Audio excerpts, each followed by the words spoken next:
Ok, hôm nay mình sẽ chỉ các bạn là trên các số từ 0 cho tới 9 biển số xe nha. Đầu tiên là mình có cái bảng data này. Đây là những cái 64. Rồi sau khi mình đã trên 64 bit, 64 bit mà đưa vào một hàng hết nè. Mình muốn đưa nó về một hàng hết á, mình bấm Ctrl H để replay những cái dấu chấm phẩy nè thành dấu cách hết. Dấu chấm cách hết. Relay on nó đi. Là giờ là còn một ma trận với một hàng và 64 cột tương đương với một mẫu, và đây là các mẫu số 1 này, đây là các mẫu số 1 này, và đã thống kê lại hết số 2 và có hết luôn rồi này, số 3, số 4 và mấy số. Giờ mình sẽ chỉ cái cơ bản thôi. Đầu tiên là trên cho số 1 trước thôi nha, còn những số sau là các bạn tự trên. Đầu tiên là mình mở MATLAB lên nè, mình mở sẵn ở đây. Sau đó mình tạo một cái thư mục, đây mình mở một cái thư mục mới, và đây mình tạo thẳng một thư mục rồi nè. Sau đó mình tạo một ma trận này là những cái mẫu mà mình cần trên, bao nhiêu mẫu thì mình sẽ đưa vào bấy nhiêu cái hàng này. Đấy, đây là một mẫu đây, từ đây tới đây là một mẫu. Sau một mẫu là mình có dấu chấm phẩy, có nghĩa là ma trận này là cái hàng, mỗi hàng của nó là mỗi mẫu mà mình bỏ vô. Đây, những cái mẫu là mình vừa bỏ hết dấu chấm phẩy đây, những cái mẫu đây, mình bỏ hết dấu chấm phẩy đây, mình đưa vào. Tạm thời mình chen số 1 trước, mình đưa vào đây.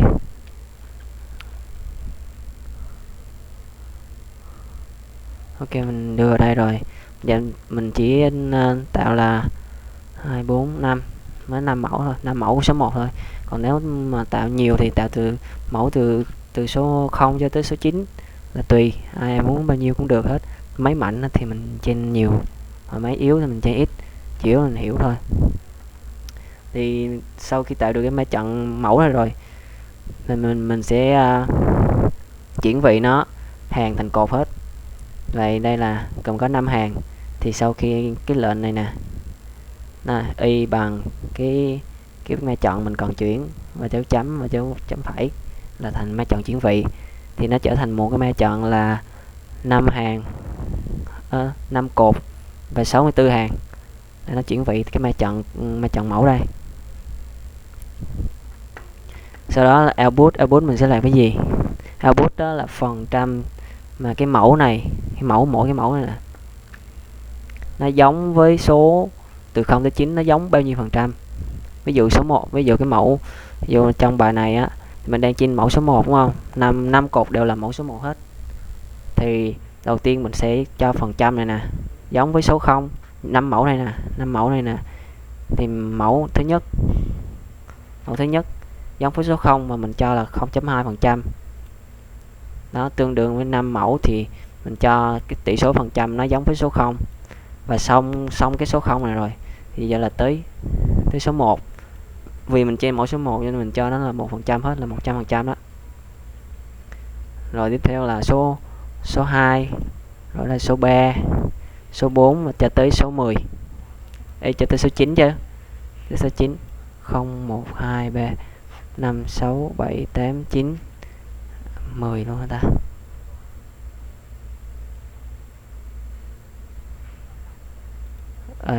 Bỏ hàng này đi. Trên tới số 9 thôi. Ok chưa? Đến số 9 thôi. Còn đây là cái gì? Đây là một cái mẫu test. Mình lấy sẵn một cái mẫu số 1. Từ ở trong đây.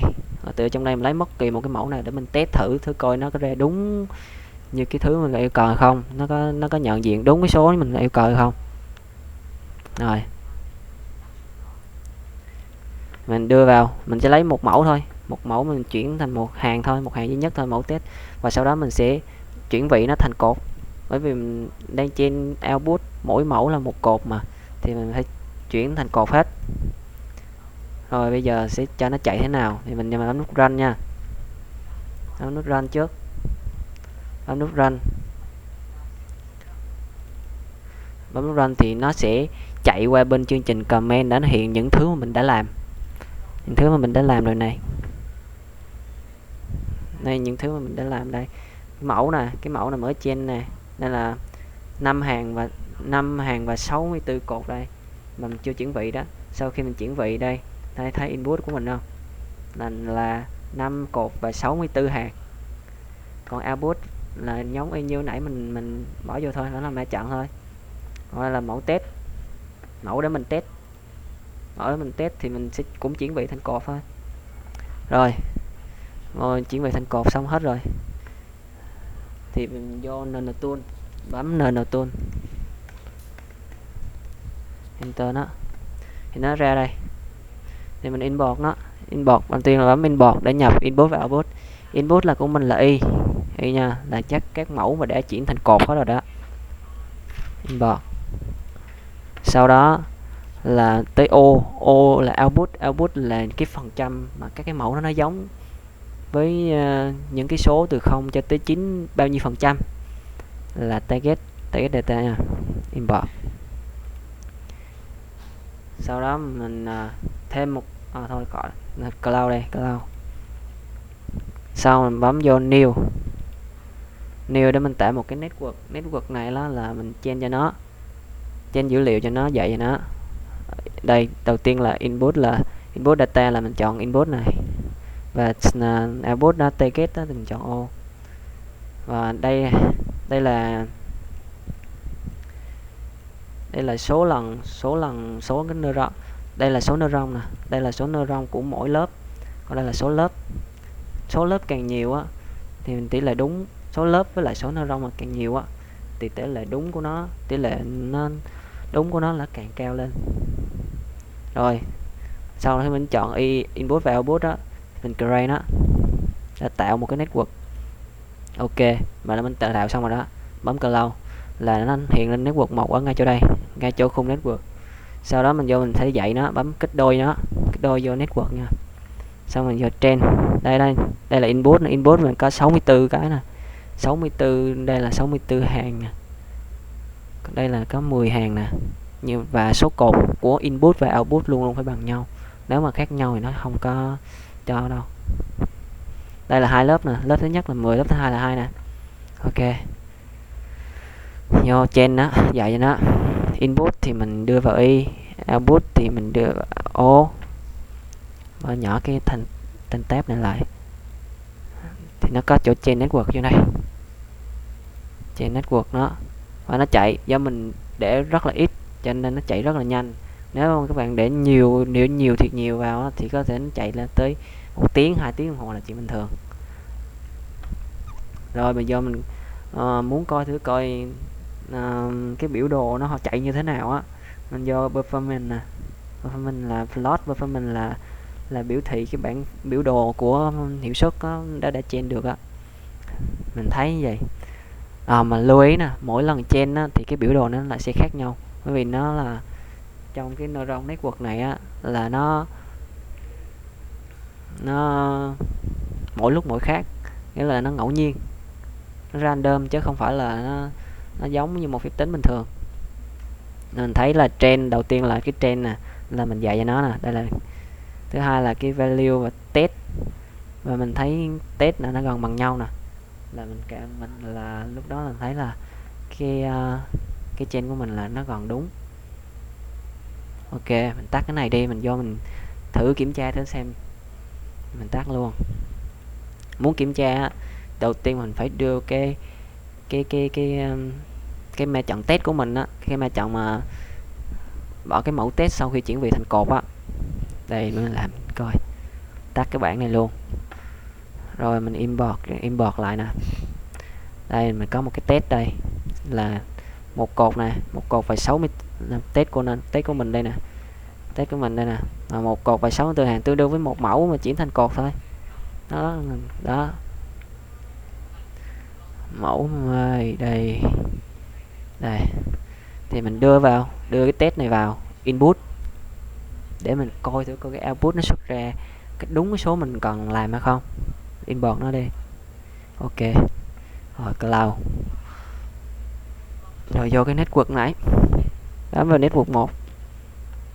Và vô simulate là để test nó, thì lúc này không phải là chọn y nữa mà chọn là test, thì nó xuất ra một cái output khác. Đây mình cứ nhỏ nó lại, simulate network. Ok, sau đó mình tắt cái này đi, mình đã đưa vào đó, đưa vào test rồi đó. Tắt này đi, mình thấy khung output nè, đây là khung lỗi nè, khung mà ra kết quả mà bị lỗi đó. Khung này là khung kết quả. Đây mình kết vô khung kết quả, là kết quả này nó là kết quả của cái mẫu test của mình vừa bỏ vô. Và mình chen số 1 mình thấy nè, đây là bắt đầu là mình tính là không, nãy mình tính tỷ lệ phần trăm là mình sắp xếp thứ tự là 0 1 2 3 4 5 0 nè, 1. Đây là mình phần trăm giống số 0, phần trăm giống số 1, phần trăm giống số 2 cho tới phần trăm giống số 9 này. Mình thấy phần trăm giống số 1 đúng nhất. Ok, đó chính là số 1. Mình vừa báo số 1 mà, là nó để nhận dạng đúng rồi. Ok, mình đó là nó coi như là xong. Và tương tự vậy á, nếu muốn nhận diện nhiều số thì mình cứ bỏ nhiều mẫu vào thôi, rồi xong mình chuyển hàng thành cột. Đây mình mở lại cái bài, đây, cái bài mình đã vừa làm trong này rồi. Đây, mình càng nhiều mẫu thì nó hiểu càng nhiều thôi. Mình bỏ 100 mẫu được, 1000 mẫu được, tùy máy tính mình chạy cỡ nào. Rồi sau mình chuyển vị nó thành cột, rồi sau mình cũng cho phần trăm. Đây là lưu ý á, là số cột của cái input nè. Thực chất số cột input này nó chính là số hàng của cái mẫu này nè. Bởi vì sau khi chuyển vị thì cái hàng này nó thành cột, thì bao nhiêu hàng này nè thì phải bấy nhiêu cột của cái thằng input, của thằng output này thì nó mới đúng. Bởi vì mẫu thứ nhất nè, so sánh dũng số 0 bao nhiêu phần trăm, dũng số 1 bao nhiêu phần trăm, số 2 bao nhiêu phần trăm, số 3 bao nhiêu phần trăm, cứ thế mà xuống tới số 9. Ok chưa? Rồi test thì mình cũng bỏ vô, mình chuyển vị thôi. Ok, tới đây thôi. Rồi phần sau rồi tự tìm hiểu nha. Cảm ơn đã xem nha.